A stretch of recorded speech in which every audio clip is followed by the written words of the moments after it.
नमस्कार, आप देख रहे हैं भारत समाचार। मैं हूं आपके साथ शांतनु त्रिपाठी। बात करते हैं छठ पर्व की। 4 दिन तक मनाया जाने वाला छठ पर्व इस साल 17 नवंबर 2023 यानी कि आज से इसकी शुरुआत हो गई है और इसको लेकर कहा जाए कि तैयारियां जो है वो पूरी तरह से चल रही हैं। अलग अलग घाटों की सफाई की गई है और 20 नवंबर को कहा जाए कि इसका समापन होगा। लेकिन छठ में सूर्यदेव की पूजा की जाती है और संतान और सुहाग के लिए व्रत रखा जाता है। साथ ही घर में सुख समृद्धि और उन्नति की प्रार्थना भी की जाती है। दिवाली के बाद चौथे दिन यानी कि कार्तिक मास के शुक्ल पक्ष की चतुर्थी तिथि को नहाय खाए होता है और इसी दिन शुद्धता का खास ख्याल रखा जाता है। आज के दिन छठ का व्रत रखने वाली महिलाएं और आदमी सुबह स्नान कर साफ सुथरे कपड़े पहनते हैं। इस दिन नदी या गंगा नदी पर स्नान करना शुभ माना जाता है। सात्विक भोजन खाकर इस व्रत की शुरुआत की जाती है और इस दिन व्रती के साथ पूरा परिवार चावल, लौकी की सब्जी, चने की दाल आदि ग्रहण करते हैं और व्रत रखने वाले सदस्य के बाद ही घर के सभी लोग भोजन करते हैं। तो आज देखिए छठ पूजा की शुरुआत हो गई है और सूर्य उपासना का ये महापर्व जिसकी शुरुआत हो गई है। महिलाएं वहां पर छठी मैया की पूजा के साथ आज जो पर्व की शुरुआत है वो हो जाएगी। और देखिए तस्वीरें आप देखिए किस तरह से घाटों पर जो महिलाएं हैं बड़ी संख्या में पहुंची हुई हैं। पहले दिन नहाए खाए से इसकी शुरुआत होती है। तैयारी पूरी और इसके बाद अब 4 दिनों तक ये जो महापर्व है छठ का ये चलेगा।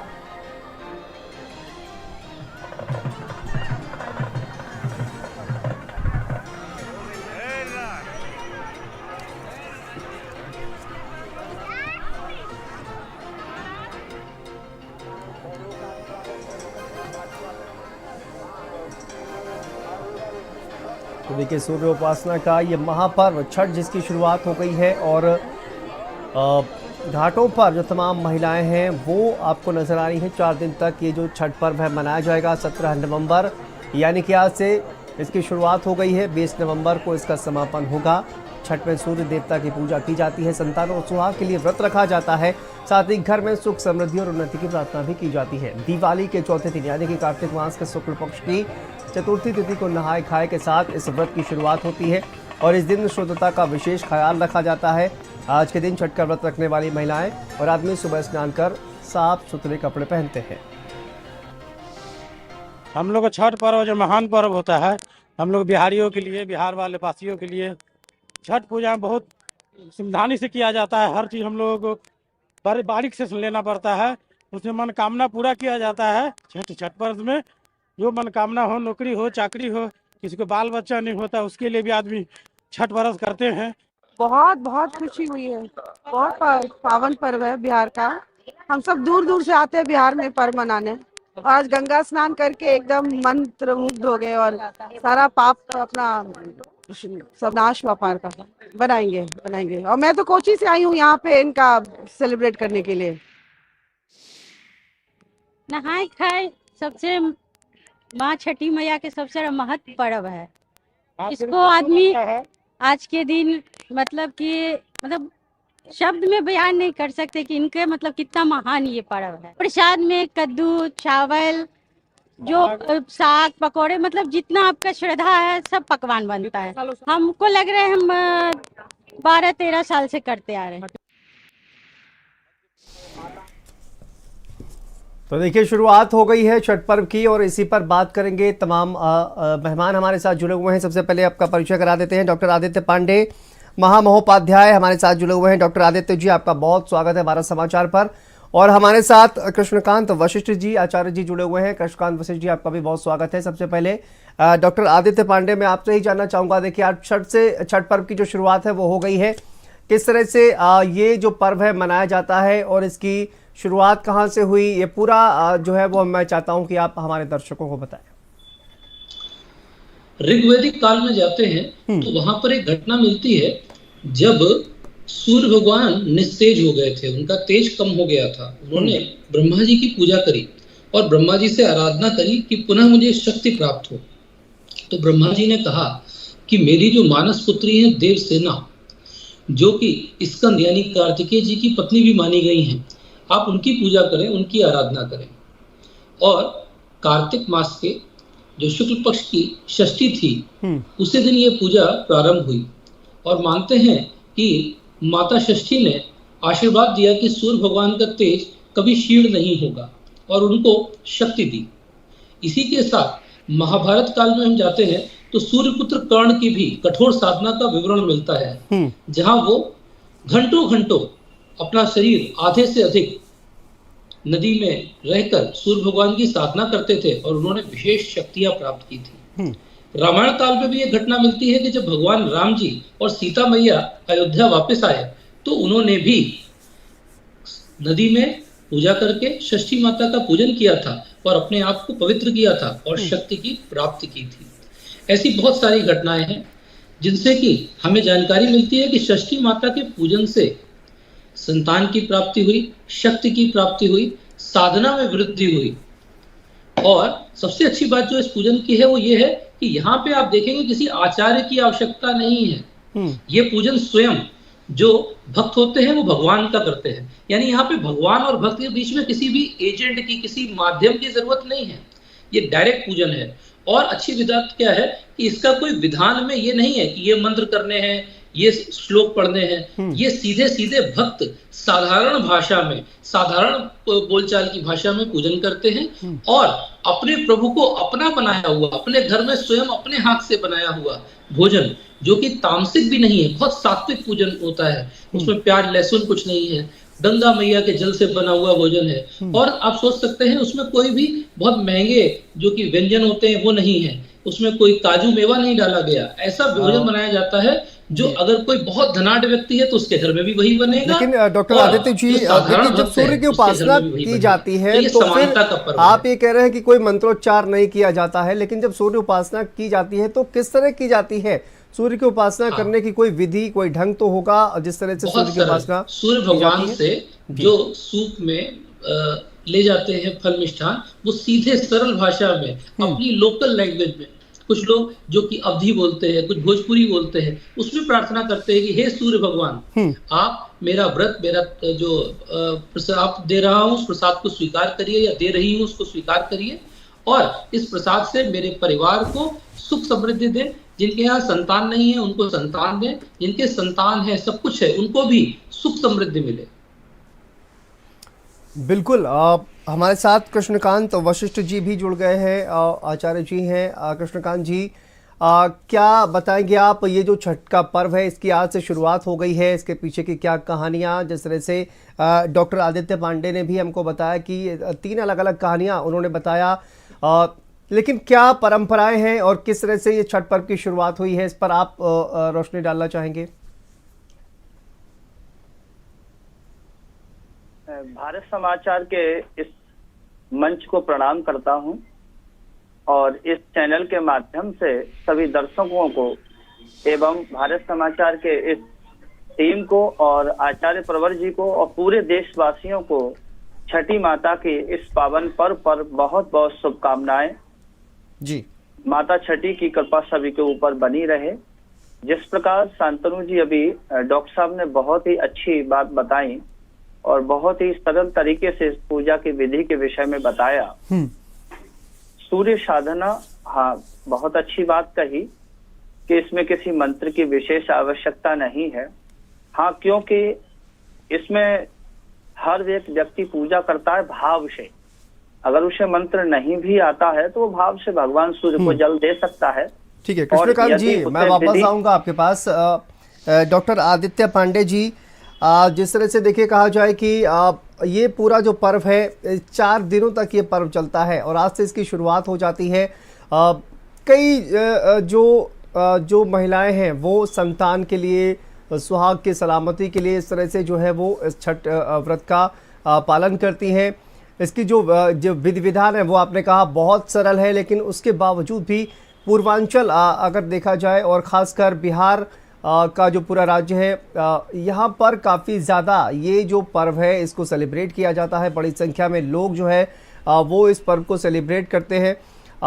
लेकिन पूरे भारत में अभी भी कहा जाए कि ये पर्व जो है उतनी धूमधाम से नहीं मनाया जाता है। बिहार से होकर ये पर्व दिल्ली तक पहुंच गया है, लेकिन अभी भी कई जगहों पर यह पर्व जो है वो नहीं मनाया जाता। लेकिन इसके बावजूद भी एक बड़ा तबका, एक बड़ा जो वर्ग है वो इस पर्व को सेलिब्रेट करता है।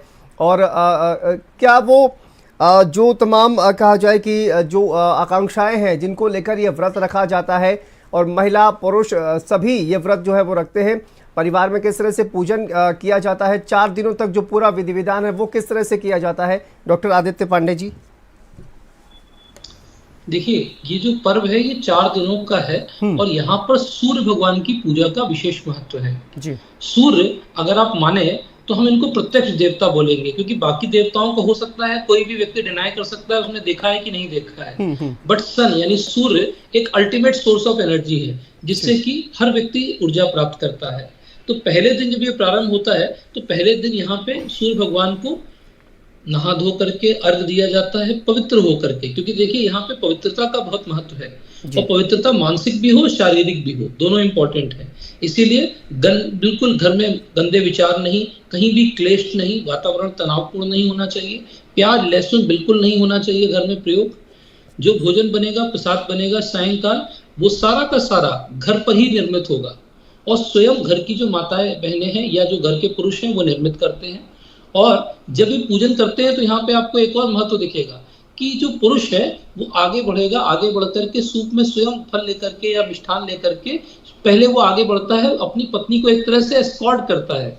तो यहाँ पे प्रधानता जो है वो घर की महिला की है कि उनको एस्कॉर्ट करके वो ले जाते हैं और जाकर के सूर्य भगवान को अर्घ दिया जाता है। सूर्य के उगते रूप का भी और ढलते हुए रूप का भी, दोनों का बहुत महत्व है, दोनों को ही अर्घ दिया जा रहा है। जबकि आपने सुना होगा लोग कहते हैं ढलते हुए सूरज की कोई इज्जत नहीं करता, तो यहाँ पे जो सूर्य का उत्तरायण है यानी उतरने वाला दौर भी है और जो सूर्य का ग्रोथ वाला फेज है, हम दोनों की पूजा करते हैं।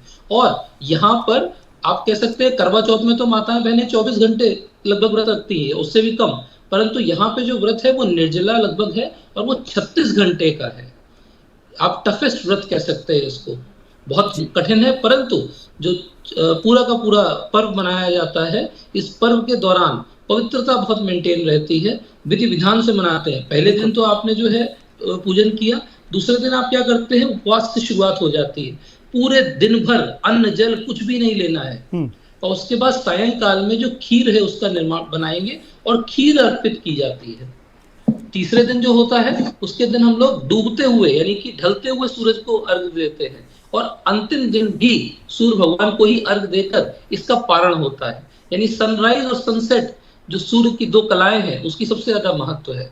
आप देखेंगे हमारे यहाँ वैसे भी जो छठी है इस पूजन को बहुत महत्व देते हैं। हम तो भगवान कृष्ण की छठी भी मनाते हैं, जब बच्चे का जन्म होता है तो छठी का त्योहार इसीलिए इंपॉर्टेंट है कि वो समय होता है जब सूर्य भगवान को बच्चे को दिखाते हैं। ऐसे ही जो षष्ठी का हमारा ये पर्व है विशेष रूप से, जिसको सूर्य षष्ठी भी कहते हैं कहीं कहीं, तो सूर्य षष्ठी या छठ, इसमें हम सूर्य भगवान की जो पॉजिटिव ऊर्जा है यानी राइजिंग सन और वेनिंग सन, जब सूर्य भगवान अस्त हो रहे हैं, दोनों समय के सूर्य की ऊर्जा को बिल्कुल। आचार्य कृष्णकांत वशिष्ठ जी एक बार फिर से हमारे साथ जुड़ गए हैं, तकनीकी समस्या की वजह से संपर्क टूट गया था। आचार्य जी आपको आवाज आ रही है? आचार्य जी, जिस तरह से देखिए डॉक्टर आदित्य पांडे जी ने बताया कि निर्जला व्रत रखा जाता है, एक सबसे कठिनतम जो व्रत है उनमें से एक ये व्रत जो है माना जाता है। इस पर हम चाहते हैं कि आप भी थोड़ा प्रकाश डालें कि किस तरह से निर्जला व्रत 36 घंटे तक जो महिलाएं व्रत रखती हैं, किस तरह से इसका पालन किया जाता है और इसको लेकर क्या जानकारी आप देना चाहेंगे हमारे दर्शकों को? तो जो निर्जला व्रत होता है वो एक दिन का होता है जी। बाकी प्रथम दिन जो होता है वो माता षष्ठी की पूजा और सूर्य भगवान को अर्घ देती है माताएं जी। और प्रथम दिन इनके यहाँ कहा जाता है कि कद्दू भात का पहले दिन प्रसाद षष्ठी माता को लगता है शाम के समय जी। और कद्दू भात का प्रसाद लगाकर वही माताएं पाती हैं। और दूसरे दिन खरना होता है। खरने में खीर, पूरी और गन्ने का रस जो होता है उस रस और चावल की बनी हुई खीर बनती है, उससे षष्ठी माता को भोग लगता है। वही माता थोड़ा सा प्रसाद शाम को पाती हैं और षष्ठी तिथि वाले दिन ये निर्जला व्रत रहती है। उस दिन माता षष्ठी की पूजा और भगवान सूर्य देव को अर्घ दिया जाता है। अपना अपना संकल्प पूर्ण करती हैं, जिसकी जो कामना होती है वो माता से शक्ति मांगती है, परिवार की समृद्धि मांगती है और सूर्य भगवान से तेज और शक्ति की कामना करती है। उस दिन निर्जला व्रत रह करके शाम को भी पूजन करते हैं और अगले दिन चतुर्थ दिन प्रातः सूर्य भगवान को एक सूप होता है, सूप में जलपात्र रखती हैं और तांबे के जलपात्र में लाल पुष्प, कंकु और रोली डालकर भगवान सूर्य को अर्घ देती है। यदि किसी को मंत्र आता है तो मंत्र बोलते हैं, ओम गृणी सूर्याय नमः। अगर नहीं आता है तो भाव से इसकी पूजा करते हैं। षष्ठी माता की पूजा किस भाव से होती है, किस रूप में होती है, उनका मूल रूप क्या है, अगर आप चाहें तो मैं इस पर थोड़ा सा प्रकाश डालना चाहूंगा शांतनु जी। के शरीर के सृष्टि की संरचना के समय दो भाग हुए। एक भाग में पुरुष स्वरूप हो गया भगवान सूर्य और एक भाग में प्रकृति हो गई। तो माता षष्ठी की पूजा प्रकृति रूप में होती है। तो मैं आपको बताऊं ये कितनी अच्छी बात है कि ब्रह्मा ये जो सूर्य देव की बहन है सृष्टि माता, और इनकी जो पूजा होती है प्रकृति रूप में होती है। भगवान सूर्य भी प्रकृति को शक्ति प्रदान करते हैं, ऊर्जा प्रदान करते हैं और माता प्रकृति के रूप में हमें जल, फल, अन्न, औषधि और फल इत्यादि, भोजन इत्यादि सब कुछ देती है। तो प्रकृति के रूप में भी पूजा करते हैं। इन दोनों की पूजा से हमें संपूर्ण प्रकृति की औषधि प्राप्त होती है और सभी प्रकार की कामनाएं भी पूर्ण होती है। निर्जला व्रत एकादशी का निर्जला व्रत होता है और एक हमारे यहाँ करवा चौथ का व्रत भी निर्जला होता है और माता षष्ठी का व्रत भी निर्जला होता है। ये तीन व्रत बहुत महान है, बहुत बड़े हैं और इनका महात्मा भी बहुत बड़ा है। कहा भी गया है जिस व्रत में त्याग अधिक होगा उस व्रत का फल भी अधिक होता है। तो इसमें माता त्याग बहुत करती हैं अपने पुत्र के लिए, पुत्री के लिए, परिवार के लिए, पति के लिए, रिश्तेदार, मित्र, बंधु बांधव के लिए कामना करती हैं कि सब सुखी हों और समृद्ध हों। और इसके साथ साथ पर्यावरण की रक्षा के लिए प्रकृति रूप में भी पूजन करती हैं। इसीलिए नदी का पूजन भी पर्यावरण की दृष्टि से होता है। हमारे यहाँ नदियां जो है वो माता के रूप में है, प्रकृति के रूप में है। प्रकृति के संवर्धन में नदी का रूप और माता षष्ठी का रूप और भगवान सूर्य का रूप पूरे विश्व की रक्षा के लिए, पर्यावरण के लिए बहुत विशेष है। तो इस व्रत से हमें ये भी सोचना चाहिए कि हमें पर्यावरण की भी रक्षा करनी है और साथ साथ नदियों को स्वच्छ रखना है। महत्वपूर्ण संदेश आचार्य जी आपके द्वारा दिया जा रहा है कि देखिए पर्यावरण को लेकर कहा जाए कि हम कितने सजग हैं। हमारे जो पर्व हैं उनमें भी पर्यावरण की पूजा की जाती है और ये लेकिन आजकल जो पर्व हैं उनमें कहीं ना कहीं पर्यावरण को लेकर चिंताएं जाहिर की जाती हैं। तो वो तमाम लोग जो इन पर्व को सेलिब्रेट कर रहे हैं उनसे ये अपेक्षा की जाती है कि वो पर्यावरण को बचाएं, नदियों को प्रदूषित होने से बचाएं और इसी तरह से अपना जो ये त्यौहार है इसको सेलिब्रेट करें। लेकिन आस्था की बात करें, जिस तरह से आपने कहा कि जो जितना कठिन व्रत होगा उसका महात्म्य, उसका फल उतना ही अच्छा होगा। लेकिन आस्था आप देखिए कि आस्था की वजह से ही ये तमाम महिलाएं हैं और तमाम उनकी जो अपेक्षाएं हैं, जो आशीर्वाद कहा जाए कि वो मांगती हैं और इसी की वजह से इतना कठिन व्रत जो है तमाम महिलाएं जो है वो रखती हैं और ये आस्था ही है जिसकी वजह से कहा जाए कि सदियों से ये जो परंपरा है आचार्य जी वो आज भी चली आ रही है। आस्था ही सर्वोपरि है। आस्था ही नहीं होगी तो फिर हम भगवान की पूजा कैसे कर पाएंगे। आस्था से ही भगवान है। अगर भक्ति नहीं होगी, भाव नहीं होगा, विश्वास नहीं होगा, आस्था नहीं होगी तो फिर भगवान भी नहीं। इसलिए भगवान आस्था में बसते हैं, भगवान विश्वास में बसते हैं, भगवान भाव में बसते हैं। तो भाव से आचार्य जी ने भी, डॉक्टर साहब ने कहा था कि आपके पास मंत्र नहीं आता है, आपके पास बहुत सामग्री की व्यवस्था नहीं है, पर आपका भाव होना चाहिए। यदि भाव आपका अच्छा है और भाव से एक फूल भी मुझको दे वो मुझे स्वीकार है। ये अपने भाव से माताएं पूजा करती हैं। खीर पूरी का भोग लगाती हैं, गन्ने के रस की रस्यावर का भोग लगाती हैं, खरने की पूजा करती हैं, नदी का पूजन करती हैं और भगवान सूर्य की आराधना करती हैं। ये सब कुछ श्रद्धा और विश्वास के ऊपर निर्भर करता है। हमारे यहाँ तो आदिकाल से साधना, ये देश ही साधना का देश है। जितने भी भगवान आए, जितने देवी देवता आए, सभी ने अवतार भारतवर्ष में ही लिया, क्योंकि हमारा देश भक्ति प्रधान है, हमारा देश श्रद्धा प्रधान है, हमारा देश नदियों में माता देखता है, वृक्षों में पिता देखता है और गऊ में माता देखता है। तो हमारे देश की जो विशेषता है, यह लोग भक्ति भाव और विश्वास परायण है, इसीलिए यहाँ हम सभी त्योहारों को मिलजुल कर बड़े भाव के साथ बनाते हैं। जो पत्र पुष्प समय पर उपलब्ध होता है वो भगवान को अर्पण करते हैं, तब भगवान हमारी मनोकामना पूर्ण करते हैं। इसीलिए भगवान करते हैं कि भगवान हमारे भाव से प्रसन्न हो जाते हैं। भाव ही प्रधान है, विश्वास ही प्रधान है।